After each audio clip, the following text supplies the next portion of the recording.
Bonjour amis bassistes débutants et bienvenue sur ma chaîne pour un nouveau tuto sur le cover qui est sorti il n'y a pas longtemps. Et donc un tuto sur un morceau de Billy Ocean, Stay the Night, qui est un morceau avec une ligne de basse caractéristique, vraiment très efficace, groove. Enfin moi, tout ce que j'adore. Cette ligne de basse elle est énorme dans le morceau parce que ça fait vraiment il y a la guitare rythmique etc, mais la ligne de basse vraiment elle pose le morceau, il y a une énorme assise sur cette ligne, donc voilà, c'est ce qui m'a fait aussi choisir ce morceau. Alors cette ligne, on va dire, il faut bien la jouer pour que ça sonne. On peut pas être tout à fait à côté parce que sinon, bon, on va dire ça un petit peu sur toutes les lignes de basse. Mais là vraiment, il y a une grosse intention et comme le morceau repose beaucoup sur cette ligne, qu'on entend de façon évidente, c'est pas une ligne qui fait juste un accompagnement, vraiment elle tient le morceau. Pour le coup, voilà, il faut vraiment la jouer avec de l'assurance, vraiment l'avoir dans les doigts. De façon justement à pouvoir exprimer vraiment l'intention qu'on veut donner là-dedans. Alors il y a des petites notes qui sont placées à des moments pas trop naturels, il y a des ghost notes, voilà, donc tout ce mélange fait que il faut jouer la ligne de façon assez efficace. Alors pour ça, on va commencer à la jouer doucement, on va expliquer la note, comment on fait, les blocages, etc. Et ensuite on va commencer à la faire tourner sur un rythme drum beat. Vous pourrez retrouver la partition et la ressource drum beat sur mon site de formation dans la partie gratuite. Je voulais remercier Gigi Bassless parce que c'est là que j'ai récupéré la musique que vous trouvez sur mon cover. Donc la musique qu'on trouve sur mon cover, il a enlevé la basse. Et en général sur toutes ces vidéos, c'est très qualitatif, c'est-à-dire qu'il enlève la basse le mieux possible, mieux que les outils qui enlèvent la basse en général. Donc voilà, si vous voulez aller sur sa chaîne pour récupérer, il y a pas mal de choses à faire. Alors il y a plein de versions de ce morceau, je rajoute aussi ça. Mais c'est toujours la même tourne de basse sur toutes les versions. Alors moi la ligne que vous voyez dans le cover, il y a la ligne originale, mais il y a aussi des petits rajouts que j'ai fait simplement pour montrer un petit peu des variations qu'on peut faire. Il n'y en a pas énormément, mais il y en a quelques-unes, parce que sinon tout le morceau tourne autour de la même chose. Alors comment on joue ce morceau déjà au niveau des notes? Alors au niveau des notes, on va aller chercher en première note et sur le temps, dès que ça tombe, le Fa dièse, d'accord? Deuxième case, première corde visuelle, tout en haut, la grosse corde. Ensuite, on va chercher son octave, ça fait. Donc, octave, quatrième case de la troisième corde visuelle. Donc, pour le coup, ça sera aussi un Fa dièse. Et là, dans la version originale, il joue deux fois cette note juste derrière. Donc, ça fait. Ok, mais moi j'ai rajouté une ghost note, enfin j'ai pas rajouté, j'ai remplacé la première note qui fait le rebond par une ghost note. Donc au lieu de faire, j'ai fait, donc ça fait original et moi j'ai fait. D'accord, donc on entend cette ghost note que je trouvais sympa. Des fois j'ai aussi joué la deuxième note dans le morceau, mais je trouvais que ça donnait ce petit rebond et c'est quelque chose qu'il faut de toute façon essayer de choper au fur et à mesure. Alors les ghost notes c'est toujours un problème parce qu'en fait pour faire des ghost notes correctes, il faut avoir un certain toucher, c'est à dire qu'il faut vraiment sentir toutes les cordes sous les doigts pour bien les bloquer et en même temps pouvoir appuyer. Donc il y a un peu de finesse, il y a du toucher, voilà, donc ça mélange tout ça. Et c'est pour ça que c'est délicat pour les débutants et les débutants complets de faire ça, parce qu'ils ont tendance à beaucoup relever les doigts. Et là, il faut avoir les doigts assez collés. Donc voilà, donc ça va venir avec le temps. Une deuxième chose sur les ghost notes, quand je commençais à en faire ou que mon prof me parlait des ghost notes, franchement, je me demandais un petit peu à quoi ça servait. Je me disais, bon, bah voilà, c'est un agrément comme ça, mais je ne comprenais pas vraiment le délire de la ghost note en fait. Je ne trouvais pas que ça servait à quelque chose. Et c'est avec le temps, à force de jouer, que j'ai compris le côté du rebond rythmique que ça pouvait donner dans une ligne de basse.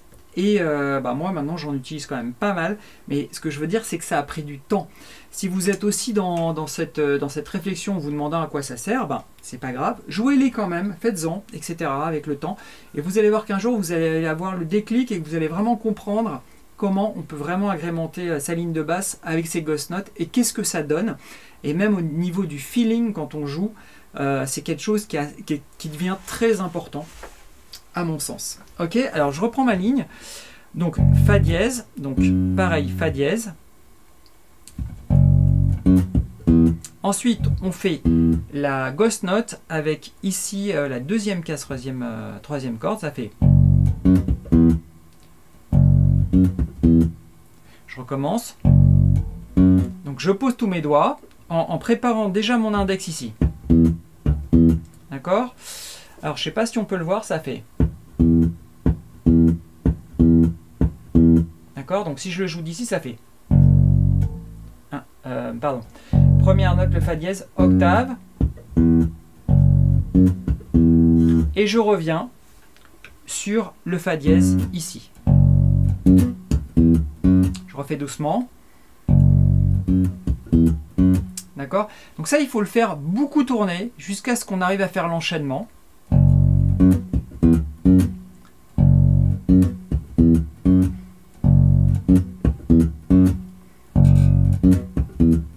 Pour l'instant, on ne met pas de stress rythmique, on met simplement voilà, cette sensation. D'accord? Donc là, je tire ma corde, je retire ma corde avec le petit doigt, et là, je pose mes doigts, et je fais ce son-là. Donc je tire la corde en ayant les doigts posés, d'accord? On n'appuie pas sur les cordes, juste on les pose. Et ensuite, on fait la note, et on lève les trois doigts pour laisser passer le son. Ça fait. D'accord? Donc voilà, il faut maîtriser toute cette main pour pouvoir l'enchaîner correctement et encore plus à haute vitesse. Ok? Donc après, on continue, ça fait. Après, on va chercher ici le Si, deuxième corde, deuxième case, et on vient sur le Do dièse, quatrième case de la deuxième corde, et ça fait. Je recommence. Encore une fois. Ok. Et une fois qu'on a terminé ces deux notes, on revient ici sur cette note-là.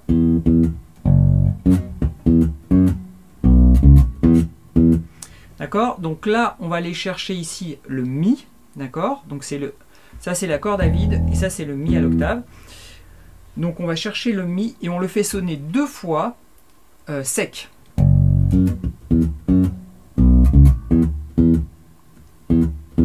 D'accord? Dans la ligne de base du cover, des fois je fais durer les notes, donc ça dépend. Voilà, je donne toutes ces variations pour vous faire à l'oreille, mais dans la ligne originale, il fait deux fois. Donc si on continue, ça fait.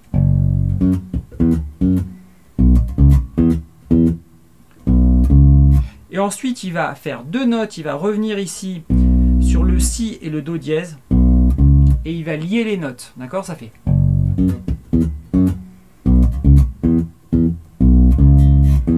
Et il va lier les trois notes. Donc on va faire le Si, le Do dièse, et on revient sur le Mi à l'octave. Donc ça fait.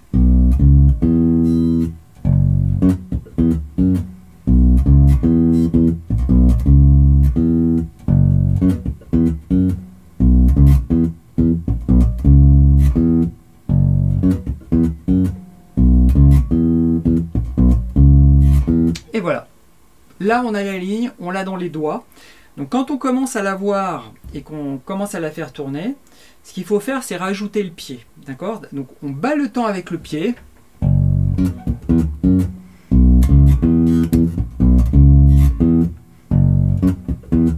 Voilà, alors on ne voit pas mon pied, mais je bats le temps à un temps imaginaire que je cale le mieux possible. Et quand on a tout ça, on peut se lancer avec un stress rythmique. Donc le pied, le rythme et la basse. Donc j'ai préparé un drum beat. Et ça va donner ça. Alors c'est deux mesures, hein, ça fait. Alors c'est un peu rapide, pardon, je vais le baisser, je vais mettre à 80 BPM.